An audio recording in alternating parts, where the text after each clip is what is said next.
Baik, pendahuluan metode simplex digunakan untuk mengurai persoalan linear programming dengan variabel yang banyak maupun fungsi kendala yang banyak.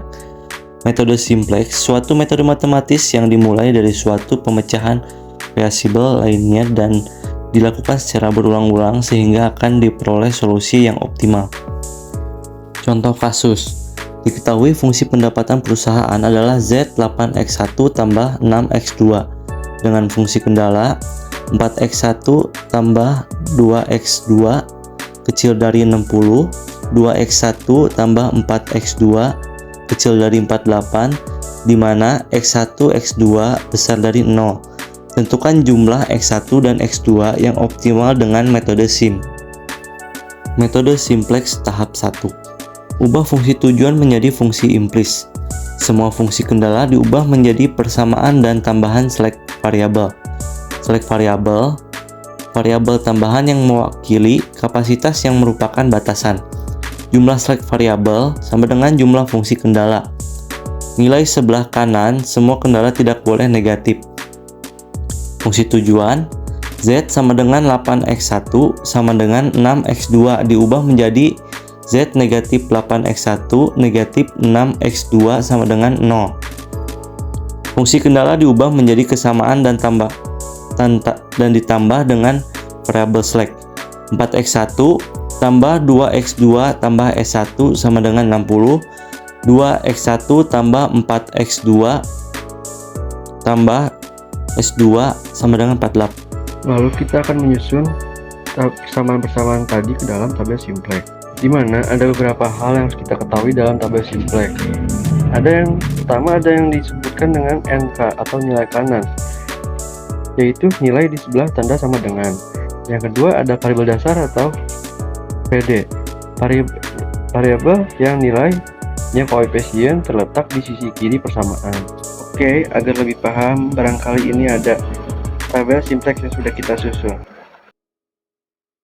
Tahap ketiga, pertama kita pilih kolom kunci pada tabel simplex. Kedua, kolom kunci yaitu yang merupakan dasar untuk mengubah tabel simplex. Yang ketiga, pilih kolom yang mempunyai nilai pada baris fungsi tujuan atau Z yang bernilai negatif kecil. Selanjutnya metode simplex tahap 4. Pilih baris kunci baris yang menjadi dasar untuk mengubah tabel simplex dengan cara mencari indeks tiap-tiap baris.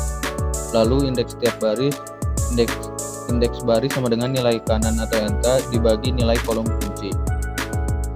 Untuk indeks barisnya seperti ini. Selanjutnya metode simplex tahap 5. Pilih baris yang mempunyai indeks positif dengan angka terkecil, beri tanda pada baris kunci. Nilai yang masuk dalam kolom kunci dan juga masuk dalam baris kunci disebut angka kunci.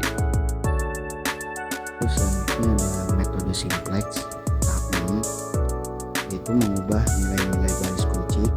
Nilai baris kunci diubah dengan cara membagi baris kunci dengan angka kunci. Nilai baris kunci baru sama dengan nilai baris lama per angka kunci. Lalu ganti variabel dasar pada baris itu dengan variabel yang terdapat di bagian atas kolom kunci. Di sini terdapat tabel nilai indeks, yaitu tabel metode simplex tahap 6. Seterusnya mengubah nilai baris baru selain baris kunci. Rumusnya baris baru BB sama dengan baris lama, koefisien pada kolom kunci X nilai baru baris kunci. Berikutnya mengubah nilai baris baru selain baris kunci. Rumusnya baris baru BB sama dengan baris lama, koefisien pada kolom kunci X nilai baru baris kunci. Terusnya hasil interaksi ke-1, masih ada yang negatif. Metode simplex tahap 7. Jika belum optimal, masih ada nilai baris Z yang negatif, lakukan iterasi kedua dan seterusnya. Iterasi selanjutnya dilakukan mengikuti tahap 3 sampai tahap 6. Iterasi berhenti dilakukan bila nilai baris Z fungsi tujuan tidak ada yang bernilai negatif dan fungsi tujuan sudah optimal. Di sini ada tabel iterasi kedua baris kunci baru. Mengubah nilai baris baru selain baris kunci rumus. Rumusnya baris baru BB sama dengan baris lama. Koefisien pada kolom kunci nilai X baru baris kunci. Selanjutnya, mengubah nilai baris baru selain baris kunci. Sama seperti tadi, rumusnya itu adalah baris baru atau BB sama dengan baris lama dikurang dalam kurung koefisien pada kolom kunci dikali nilai baru baris kunci. Baris kedua yaitu X1. Baris lamanya ada di angka 0, koefisien pada kolom kunci itu ada di 0,5, dan nilai baru baris kunci ada di 6.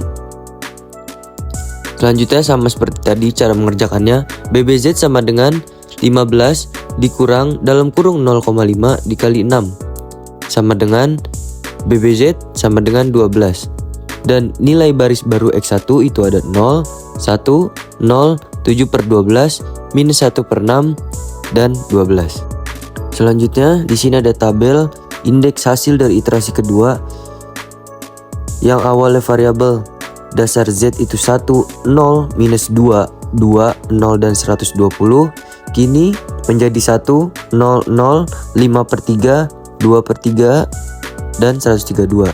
Selanjutnya S1 itu sebelumnya ada 0, 1, 0,5, 0,25, 0, dan 15 diubah menjadi X1 yaitu 0, 1, 0, 7/12, minus 1/6, dan 12.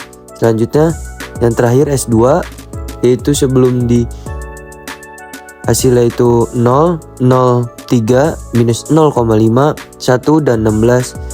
Setelahnya X2 menjadi 0, 0, 1, minus 2/3, 1/3, dan 6. Kesimpulan, pada iterasi kedua, nilai baris Z semua sudah bernilai positif. Dengan demikian, fungsi tujuan sudah optimal.